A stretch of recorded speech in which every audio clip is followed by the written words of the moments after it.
खबरें जो हमें सीधा जोड़ती हैं आपसे, जिनका आपकी जिंदगी पर होता है सीधा असर। खबर का मतलब है एक भरोसा, और आपका भरोसा है हमारी जिम्मेदारी। ATL टीवी, भरोसा अलवर का। नमस्कार, ATL टीवी के सभी दर्शकों का स्वागत है। खबरों के साथ मैं अर्चना जैन। बढ़ते हैं आज के हेडलाइंस के साथ।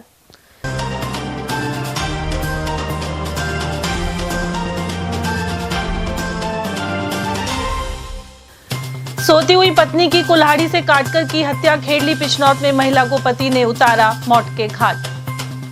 कोर्ट में हुए हंगामे को लेकर SDM ने कार्रवाई, FIR। रामगढ़ में भूमि अवाप्ति सुनवाई के दौरान घटना का वीडियो भी हुआ वायरल। गौरव पथ का गौरव लौटाने के लिए चलेगा अतिक्रमण निरोधक अभियान, कटी घाटी से RTO दफ्तर तक होगी कार्रवाई।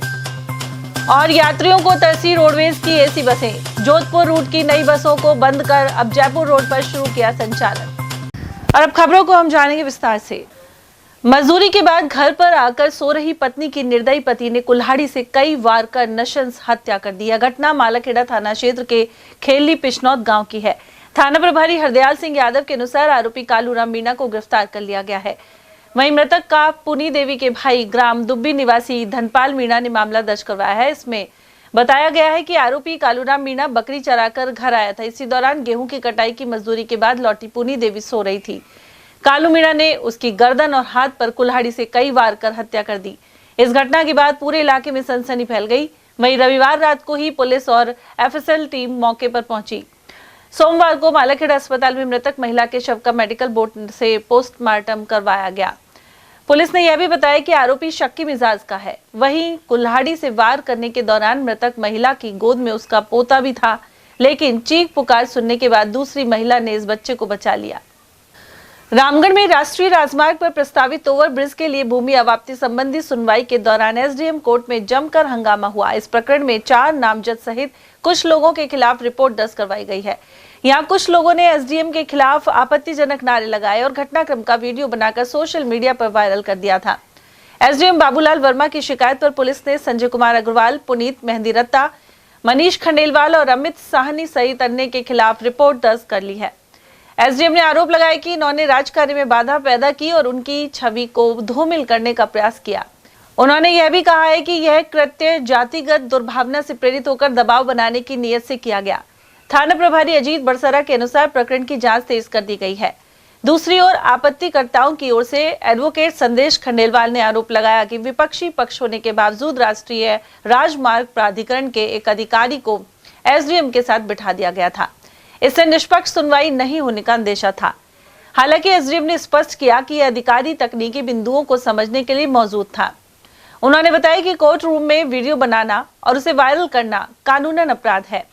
वहीं DSP पिंटू कुमार ने बताया कि मामले में तथ्यों के आधार पर कानूनी कार्रवाई की जाएगी।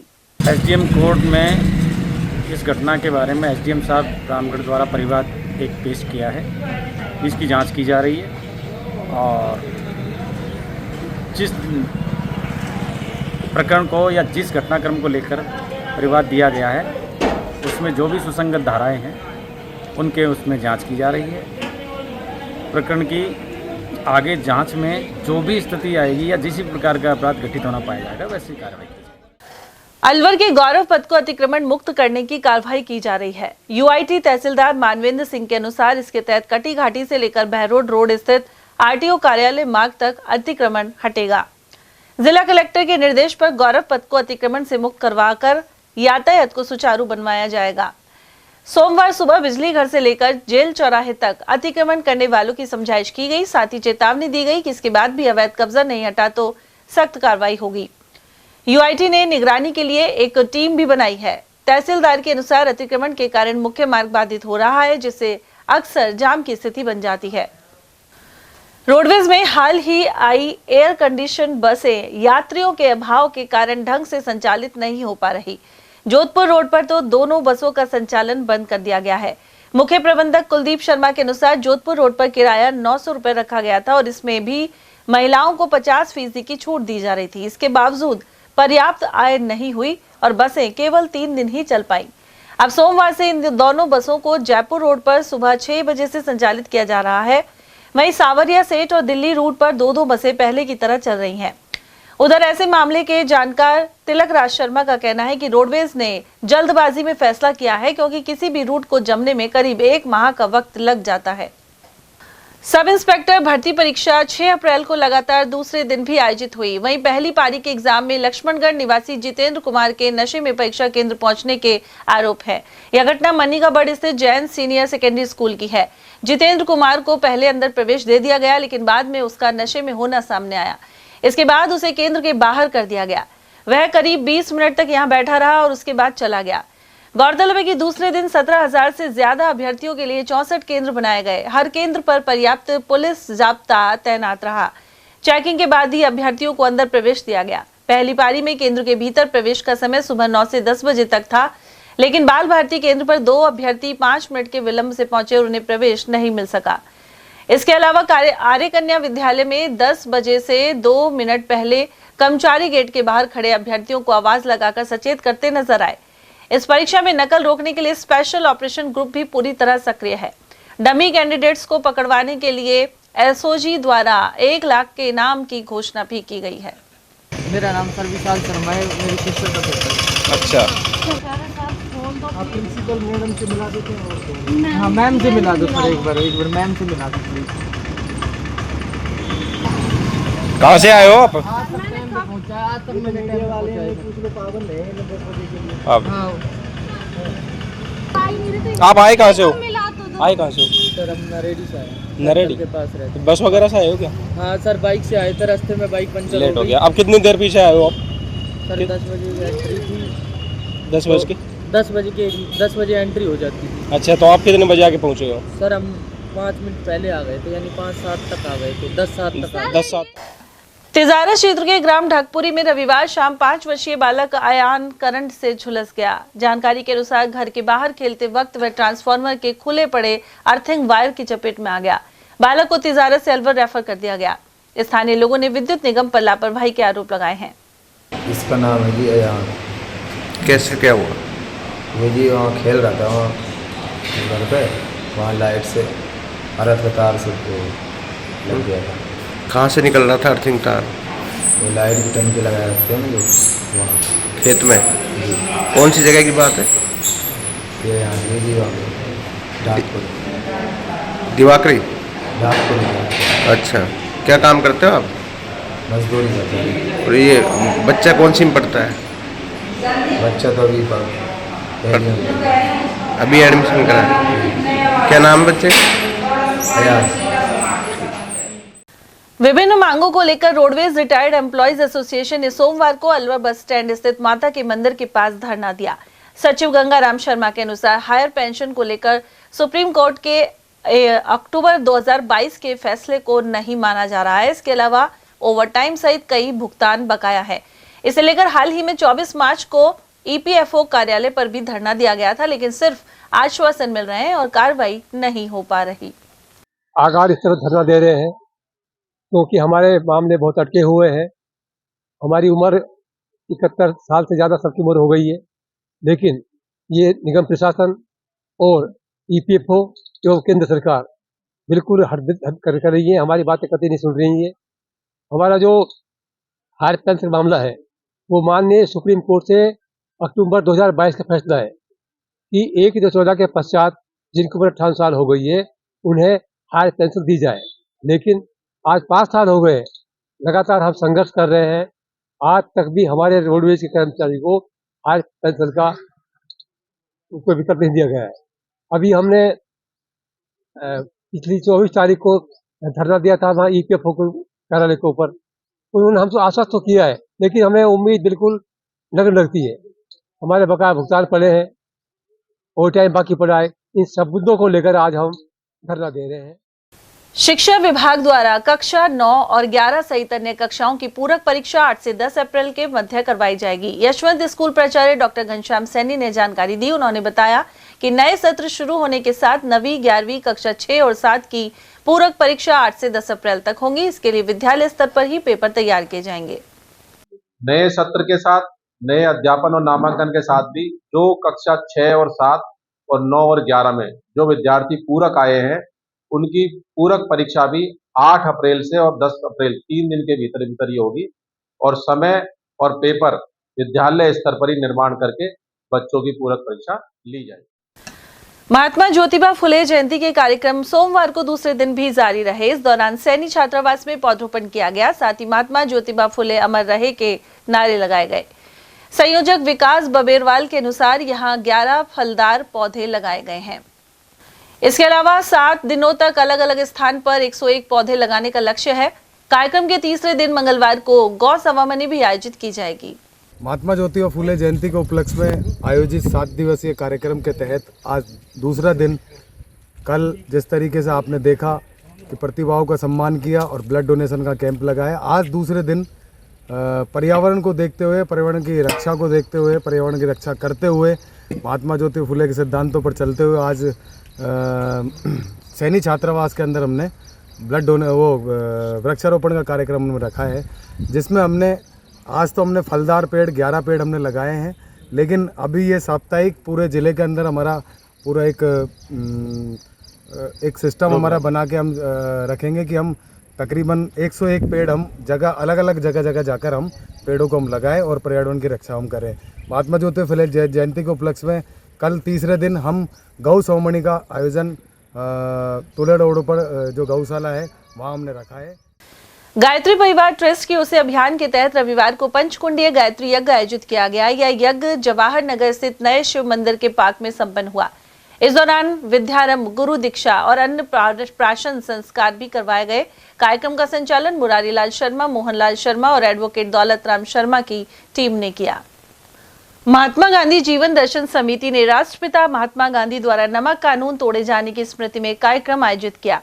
जिला संयोजक हिमांशु शर्मा ने बताया कि महात्मा गांधी ने अपने अनुयायियों के साथ साबरमती आश्रम से दांडी गांव तक 240 मील की यात्रा की थी। 24 दिन की यात्रा इसलिए की गई क्योंकि अंग्रेजों ने भारतीयों के नमक खाने और बेचने पर प्रतिबंध लगा दिया था। ऐसे में हजारों आंदोलनकारी दांडी गांव पहुंचे और महात्मा गांधी ने एक मुट्ठी नमक उठाकर 6 अप्रैल को सविनय अवज्ञा की थी। इस दांडी सत्याग्रह ने अंग्रेजों की नींव को हिलाकर रख दिया था। इस मौके पर समिति के सभी सदस्यों ने भारत माता और वंदे मातरम के जयकारे लगाए। साथ ही ईरान युद्ध के क्रम में विश्व शांति की प्रार्थना भी की। कार्यक्रम में पूर्व एसडीएम रामलाल मीणा, जिला अध्यक्ष Manoj Sharma, KG Gupta, retired major Devendra Sharma, Gaurav Arora, Om Prakash Arora, Atulnath Yogi और सत्यनारायण सोमवंशी आदि मौजूद रहे। पैदा करने पर अंग्रेजों ने जो रोक लगाई, उसके परिप्रेक्ष्य में उस नमक कानून तोड़कर वहाँ समापन किया। यही मेरा आप सभी और लोगों से संदेश है कि इसी तरह शांति बनाए रखें। इससे पहले भी हमने दांडी मार्च यहाँ आयोजित किया गया था। 12 मार्च 1930 को हमारे महान क्रांतिकारी स्वतंत्रता सेनानी महात्मा गांधी 78 अनुयायियों के साथ 240 मील जब वो वहां पहुंचे साबरमती आश्रम से दांडी गांव में, जिस तरीके से ब्रिटिश हुकूमत ने हमारे खाने के नमक पर टैक्स लगा दिया गया और दुर्व्यवहार किया गया, जानवरों से ज्यादा बदतर हालात कर दिए गए, ऐसी स्थिति में हमारे वहां के क्रांतिकारियों ने दांडी मार्च शुरू किया और आज के दिन बड़े हमारे लिए गर्व का विषय है। थाना गाजी क्षेत्र में एक दुष्कर्म प्रकरण में आरोपियों को पकड़ने की मांग को लेकर मानव अधिकार कमेटी ने एसपी को ज्ञापन सौंपा। वहीं 9 अप्रैल तक गिरफ्तारी नहीं होने पर धरना प्रदर्शन और विधानसभा घेराव की चेतावनी दी गई। कमेटी के अध्यक्ष महेंद्र सिंह ने बताया कि इसे लेकर एसपी को ज्ञापन दिया गया है।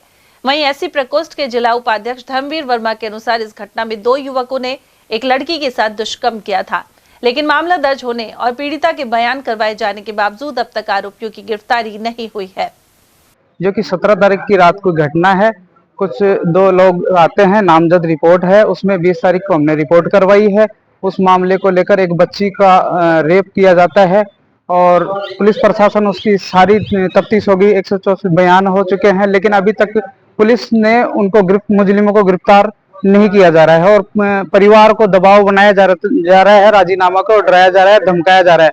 तो इसको पुलिस प्रशासन संज्ञान में ले इस मामले को और जल्द मुजरिमों को गिरफ्तार किया जाए। मेरा नाम महेंद्र सिंह, मानव अधिकार जिला अध्यक्ष कांग्रेस कमेटी का SIC का। ये मामले को मेरे पास आए थे, मिलने जुल के आज ज्ञापन दिया गया एसपी साहब को और 9 तारीख तक एस्टिमेट दिया गया है। 9 तारीख तक गिरफ्तार नहीं की गई तो हम धरना प्रदर्शन देंगे इसका जिम्मेदार सरकार होगा, हम जिम्मेदार नहीं होगा।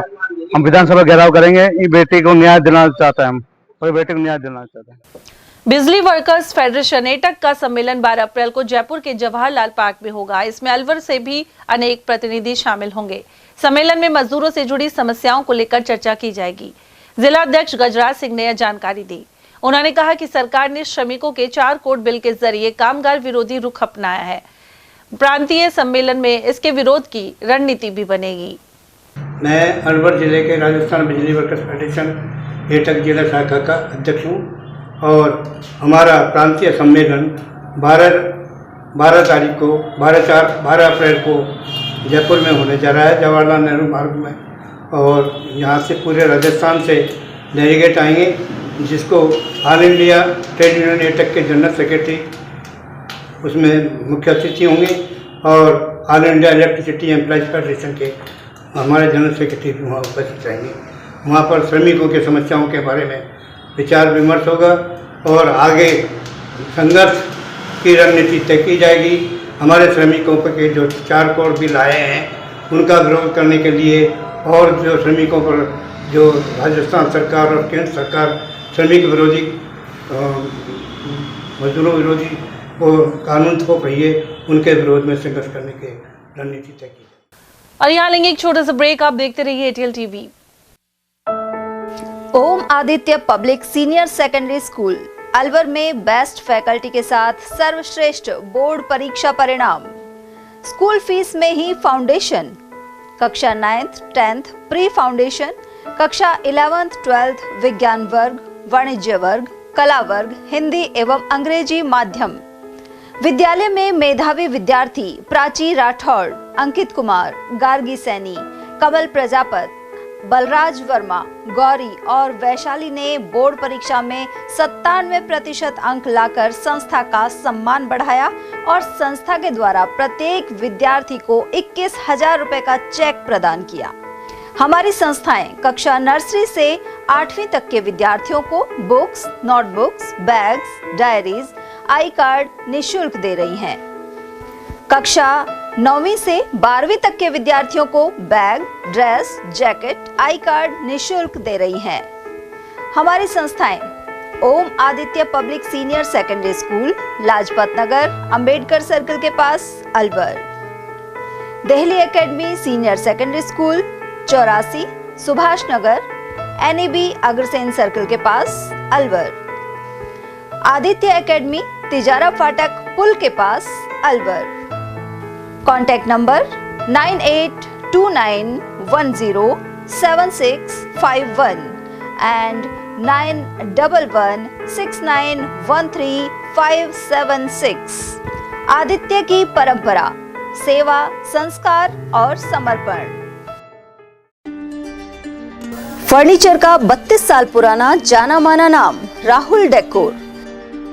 यहाँ आपकी लाडली बिटिया के लिए अथवा अपने घर के लिए सभी प्रकार का सागवान का फर्नीचर उपलब्ध है।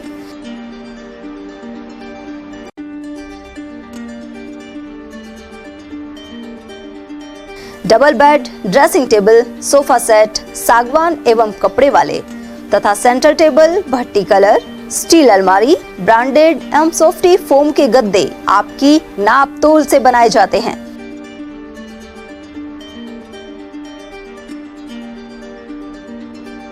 सभी सामान एक ही छत के नीचे उपलब्ध। हमारा पता है अलवर बोर्ड, जसवंत तिराहे से पहले, Kati Ghati, Alwar. Contact number 9414019769 and 9414019768। Break के बाद आप सभी का एक बार फिर से स्वागत है। कोटपुतली क्षेत्र के धारेड़ा बाईपास पर सड़क हादसे में मां और पुत्र गंभीर रूप से घायल हो गए। जानकारी के अनुसार एक ट्रोले द्वारा बाइक को टक्कर मारने से दुर्घटना हुई है। क्षेत्र के निवासी हवा सिंह और उनकी मां गोपालपुरा स्थित रिश्तेदारों से मिलने आए हुए थे। इसी दौरान बाईपास पर एक ट्रोले ने उनकी बाइक को टक्कर मार दी। दोनों घायलों को नजदीकी अस्पताल पहुंचाया गया, लेकिन हालत गंभीर होने के चलते उन्हें जयपुर रेफर कर दिया गया है। उधर पुलिस ने मौका मुआयना किया और घटना की जांच शुरू कर दी है। मौसम में उतार चढ़ाव का सिलसिला जारी है। सोमवार को अलवर शहर और ग्रामीण इलाकों में बादलों और बारिश का दौर चलता रहा। वहीं अकबरपुर क्षेत्र में गेहूं की तैयार फसल पर खराब मौसम का खतरा मंडरा रहा है। इसके चलते किसान पूरे परिवार के साथ रात के समय भी गेहूं को थ्रेसर के जरिए निकालने में जुटे हुए हैं। रबी सीजन की मुख्य फसल गेहूं इस समय कटाई के बाद खेतों में मौजूद है। ऐसे में हल्की बारिश भी फसल को नुकसान पहुंचा सकती है। किसानों ने बताया कि मौसम विभाग की ओर से भी बारिश और ओलावृष्टि के संकेत मिल रहे हैं। इससे उनकी चिंता अधिक बढ़ गई है। इसी वजह से काश्तकार दिन रात खेतों में मेहनत कर उपज को निकाल रहे हैं। उधर पशुओं के लिए आवश्यक गेहूं का चारा यानी तूड़ा भी चिंता का कारण बन गया है। पशुपालकों के लिए गेहूं का चारा बेहद जरूरी होता है क्योंकि पूरे साल काम आता है। अकबरपुर पंचायत में कई लोग जोहड़ की पाल से अनावश्यक रूप से मिट्टी की खुदाई कर रहे हैं। पूर्व सरपंच महेश पटेल ने बताया कि बार-बार रोकने के बावजूद यह लोग बाज नहीं आ रहे। ऐसे में पाल के ऊपर बना रास्ता भी खराब हो रहा है। हाल ही में एक ट्रैक्टर यहां से गुजरते समय पलट गया था। खासकर महिलाएं कच्चे घरों में लिपाई के लिए चिकनी मिट्टी की खातिर जोहड़ की पाल को खोद रही हैं। ऐसे में जोहड़ को नुकसान पहुंचने से भविष्य में जल भराव पर भी असर पड़ेगा। शमशान घाट के पास में जो सार्वजनिक पार्क है और महाकाल की मूर्ति लगा रखी है, उसका रंग काफ़ी दिन से पुराना हो गया था, तो अब इसको जन सहयोग से दोबारा इसका रंग पेंट करवा रहे हैं। इसमें जो भी कमी है उनको जन सहयोग से पूरा करेंगे। जो सर आसपास जो गंदगी भी हो रखी है, लोगों ने जो पहाड़ है उसको भी खोद रखा, क्या करना? इसके लोगों को समझाइश करेंगे कि पहाड़ में मिट्टी नहीं खोदें, जोड़ के अंदर से मिट्टी खोद लें। किसी को मिट्टी की ज़रूरत है, इसमें कोई भी साधन निकलते हैं, गिरने का, दुर्घटना होने का खतरा रहता है। इसलिए मैं अड़ोसी पड़ोसी और गांव की महिलाओं से भी आग्रह करूंगा कि जिनको मिट्टी की ज़रूरत है वो जोड़ से मिट्टी ले जाएं, पहाड़ को नहीं खोदें। रामगढ़ क्षेत्र के परीक्षा केंद्र पर दूसरे दिन भी सब इंस्पेक्टर भर्ती परीक्षा का दौर जारी रहा। प्रवेश से पहले गहन जांच हुई और देर से पहुंचे अभ्यर्थियों को भीतर प्रवेश नहीं दिया गया। मुख्य बाजार स्थित राजकीय आदर्श सीनियर स्कूल केंद्र पर सुबह 9 बजे से अभ्यर्थियों का प्रवेश शुरू हुआ। स्कैनिंग मशीन के जरिए हर व्यक्ति की बारीकी से चेकिंग की गई। इसके अलावा जीन्स पहनकर आने वाले अभ्यर्थियों को प्रवेश नहीं दिया गया क्योंकि जीन्स और टी शर्ट में बटन होने के कारण इस नियम के विरुद्ध माना जाता है। ऐसे में कई अभ्यर्थियों को तत्काल बाजार से सादा कपड़े खरीदकर बदलने पड़े और तब जाकर अंदर जाने की अनुमति दी गई।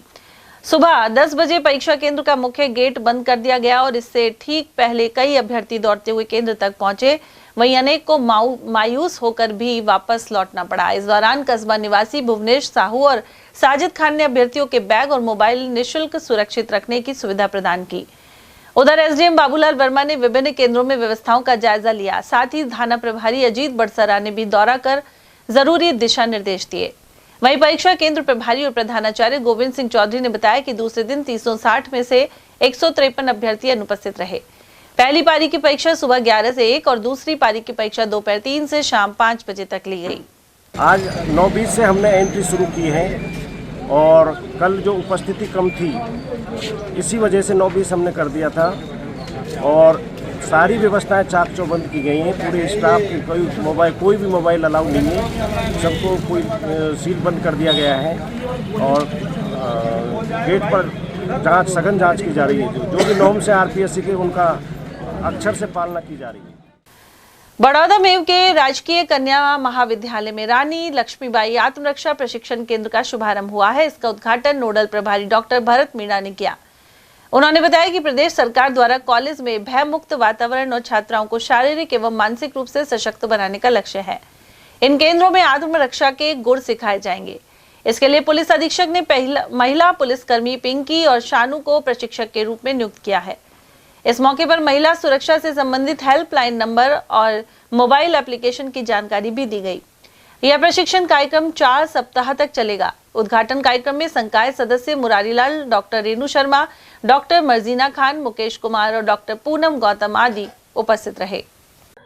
ये हम सीएम साहब के आदेश से, जो डीजीपी साहब है हमारे, उनके आदेश से सेल्फ डिफेंस की ट्रेनिंग देने के लिए आए। कल गर्ल्स कॉलेज बड़ौदा में आए हैं। आत्मरक्षा प्रशिक्षण 24 दिवस का है। लक्ष्मीबाई केंद्र है, उसमें हम प्रशिक्षण देंगे।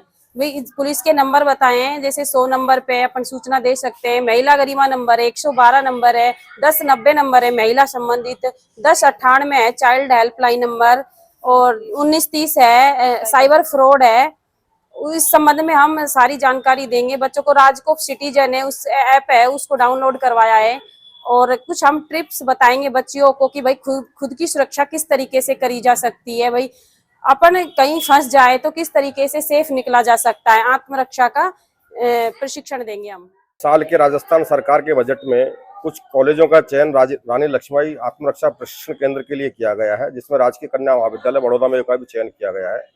इसके तहत महाविद्यालय में रानी लक्ष्मीबाई केंद्र की स्थापना की गई है और आज उसका उद्घाटन किया गया है, जिसके लिए जिला पुलिस अधीक्षक की तरफ से अपने विभाग से 2 प्रशिक्षक हमारे कॉलेज में भेजे गए हैं, जो आगामी 24 वर्किंग डेज में छात्राओं को इस बात का प्रशिक्षण देंगे कि वो अपनी आत्मरक्षा कैसे कर सकें और स्वावलंबन की और स्वाभिमान की भावना कैसे जागृत करें। उप मुख्यमंत्री डॉक्टर प्रेमचंद बैरवा ने रविवार को खैरतल तिजारा जिले के ग्राम श्यामका में बाबा साहेब अम्बेडकर की प्रतिमा का अनावरण किया। उन्होंने इस मौके पर कहा कि यह आयोजन समाज को बाबा साहेब के आदर्शों पर चलने की प्रेरणा भी देगा। डॉक्टर बैरवा ने कहा कि समाज के प्रत्येक बच्चे को शिक्षित बनाना हमारी प्राथमिक जिम्मेदारी है। इसके अलावा महिलाएं समाज और परिवार की आधारशिला हैं, ऐसे में उन्हें शिक्षा और संस्कारों के प्रसार में अग्रणी भूमिका निभानी चाहिए। इस दौरान कार्यक्रम स्थल पर बनी धर्मशाला में विभिन्न कार्यों सहित सीसी सड़क निर्माण के लिए 35 लाख रुपए के विकास कार्यों का ऐलान किया गया। साथ ही सांसद कोटे से 15 लाख रुपए की लागत से पुस्तकालय निर्माण की घोषणा की गई। अतिथियों ने प्रतिभाशाली बच्चों को सम्मानित भी किया। कार्यक्रम में नेता प्रतिपक्ष टीकाराम जूली अति विशिष्ट अतिथि रहे। साथ ही पूर्व विधायक रामहित यादव, सरस डेयरी अध्यक्ष नितिन सांगवान, भाजपा जिला अध्यक्ष महासिंह चौधरी, मंडल अध्यक्ष मनीष शर्मा, रामबाबू और अशोक डाटा आदि की उपस्थिति रही। भारत विकास परिषद की अलवर शाखा का दायित्व शपथ ग्रहण समारोह संपन्न हो गया है। यह कार्यक्रम अलवर के वैशाली नगर से स्वामी विवेकानंद महिला स्वावलंबी केंद्र में किया गया। कार्यक्रम में मुख्य अतिथि वन मंत्री संजय शर्मा थे। राजस्थान प्रांत उपाध्यक्ष विजय खुटेटा और महासचिव ओपी रावत ने कार्यकारिणी को शपथ दिलाई। शुभारंभ मां सरस्वती और स्वामी विवेकानंद जी की तस्वीर पर दीप प्रज्वलन और पुष्प अर्पित करने के साथ हुआ। साथ ही चंचल सक्सेना ने राष्ट्रीय गीत वंदे मातरम का पठन किया। इस दौरान बालिकाओं ने कथक नृत्य की प्रस्तुति दी, जिन्हें डॉक्टर कुमकुम कपूर ने सम्मानित किया। यह कार्यक्रम डॉक्टर अनुरिता झा और डॉक्टर अशोक के निर्देशन में हुआ। इसके अलावा उपाध्यक्ष सुनील खंडेलवाल सहित अन्य पदाधिकारी और अतिथियों का स्वागत हुआ। कार्यक्रम में अध्यक्ष गिरीश गुप्ता, सचिव अशोक कुमार गुप्ता और कोषाध्यक्ष लोकेश गोयल को शपथ दिलाई गई। साथ ही सभी शाखा संयोजकों और प्रकल्प प्रमुखों ने भी शपथ ली। नवनियुक्त अध्यक्ष गिरीश गुप्ता ने समाज सेवा के अपने सफर के लिए स्वर्गीय पिता शादीलाल गुप्ता सहित माता गंगा गुप्ता की प्रेरणा को कारक बताया। वहीं कार्यकाल की कार्य योजना को प्रस्तुत किया गया। इस मौके पर वन मंत्री संजय शर्मा ने पौधरोपण और पर्यावरण संरक्षण के लिए आह्वान किया। अंत में सचिव अशोक कुमार गुप्ता ने धन्यवाद ज्ञापित किया, जबकि मन संचालन दीक्षा अग्रवाल और नीना गुप्ता द्वारा किया गया। खैरतल तिजारा कलेक्टर अतुल प्रकाश ने साप्ताहिक समीक्षा बैठक ली। उन्होंने कहा कि पीएमओ और सीएमओ कार्यालय से प्राप्त शिकायतों को 7 दिन में और अन्य विभाग की शिकायतों को 15 दिन में निपटाया जाए। इसके अलावा नियमित रूप से प्रकरणों की मॉनिटरिंग की जाए। जिला कलेक्टर ने बजट घोषणाओं को निर्धारित समय में पूरा करने के निर्देश भी दिए हैं। साथ ही कहा कि राज्य सरकार की विभिन्न योजनाओं का लाभ अधिक से अधिक लोगों तक पहुंचाया जाए। बैठक में एडीएम शिवपाल जाट के अलावा कई अधिकारियों की मौजूदगी रही। और खबर मालाखेड़ा से, जहां क्षेत्र में पिछले पखवाड़े में मौसम में लगातार उतार चढ़ाव चला, वहीं अब बेमौसम की बारिश से गेहूं की फसल को नुकसान हुआ है। सोमवार को भी मालाखेड़ा क्षेत्र में बारिश हुई और खेतों में कटी पड़ी फसल भीग गई है। साथ ही जो फसल अब तक नहीं कटी पाई है वह बारिश और हवाओं के चलते पसर गई। इस वजह से गेहूं की गुणवत्ता और उत्पादनों पर प्रतिकूल असर पड़ रहा है। काश्तकार ईश्वर सिंह, मूल सिंह, राकेश, गणपत सिंह, संपत राम और हुकमचंद आदि ने बताया कि खेतों में फसल बढ़िया ढंग से पक गई थी, लेकिन बारिश ने उनके अरमानों पर पानी फेर दिया है। संत श्री लालदास उच्च माध्यमिक विद्यालय रसगन में जश्न मेहनत कार्यक्रम में मेधावियों का सम्मान हुआ। बोर्ड की कक्षा 10 और 12वीं में बेहतर परीक्षा परिणाम लाने पर यह कार्यक्रम किया गया। इस दौरान मेधावी विद्यार्थी और उनके परिजनों का साफा पहनाकर अभिनंदन हुआ। गौरतलब है कि कक्षा 10 में शरणजीत सिंह ने 93% अंक प्राप्त कर नाम रोशन किया है। निर्धन परिवार से ताल्लुक रखने वाले शरणजीत सिंह के पिता को भी स्मृति चिन्ह प्रदान किया गया। संत श्री लालदास उच्च माध्यमिक विद्यालय रसगन द्वारा जश्न ए मेहनत प्रोग्राम किया गया, जिसमें बोर्ड कक्षाओं के मेधावी छात्रों द्वारा अच्छा परिणाम देने के लिए विद्यालय में ये कार्यक्रम आयोजन किया गया, जिसमें बच्चों को माल्यार्पण कर, शाफा और पटका पहनाकर बच्चों का जश्न ए मेहनत के द्वारा बहुत ही भव्य सम्मान किया गया, जिसमें गार्जियंस, अभिभावक, आसपास के लोग मौजूदा हुए समस्त स्टाफ द्वारा अच्छे मेधावी जो परिणाम देने वाले, जिसमें सबसे अच्छा जो परिणाम शरणजीत सिंह सन ऑफ गुरदेश सिंह, एक बहुत गरीब परिवार से, जिसके पिताजी एक टेम्पू चालक हैं, जिनके बच्चे ने एक अपने एरिया का और अपने पिता का तथा विद्यालय का 93% अंक लाकर नाम रोशन किया। आज चलते चलते एक बार फिर से नजर डालेंगे आज के हेडलाइंस पर।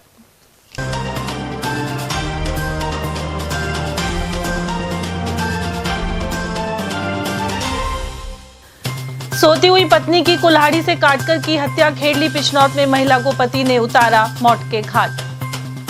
कोर्ट में हुए हंगामे को लेकर एसडीएम ने कार्रवाई, एफआईआर। रामगढ़ में भूमि अवाप्ति सुनवाई के दौरान घटना का वीडियो भी हुआ वायरल। गौरव पथ का गौरव लौटाने के लिए चलेगा अतिक्रमण निरोधक अभियान, कटी घाटी से आरटीओ दफ्तर तक होगी कार्रवाई। और यात्रियों को तरसी रोडवेज की एसी बसें, जोधपुर रूट की नई बसों को बंद कर अब जयपुर रोड पर शुरू किया संचालन। इसी के साथ खबरों में आज इतना ही। दीजिए अर्चना जैन को इजाजत। नमस्कार।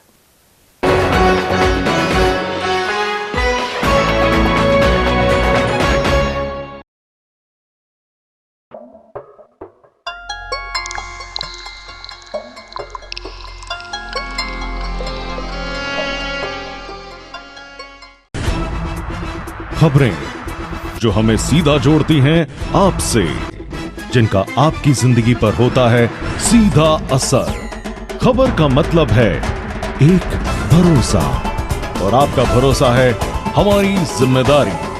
ATL TV, भरोसा अलवर का।